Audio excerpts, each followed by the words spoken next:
আসন্ন চ্যাম্পিয়ন্স ট্রফিতে আবারও জাতীয় দলে যোগ দিচ্ছেন বাংলাদেশের ড্যাশিং ওপেনার তামিম ইকবাল, এমনটাই জানিয়েছেন বিসিবির এক মুখপাত্র।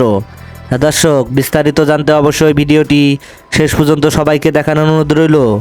বিভিন্ন যুদ্ধ ঝামেলায় জাতীয় দল থেকে প্রায় অবসরের সিদ্ধান্ত নিয়েছিলেন তামিম ইকবাল, কিন্তু আবারও অবসর ভেঙে জাতীয় দলের ফেরার প্রস্তুতি নিচ্ছেন তিনি।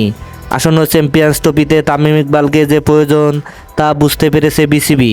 তার কারণ জাতীয় দল নিয়ে অনেক কাটছড় করেছে প্রধান কোচ হাতুরু সিংয়ে, কিন্তু এত কাটছড় করার পরেও জাতীয় দলটাকে সাজাতে পারেননি তিনি।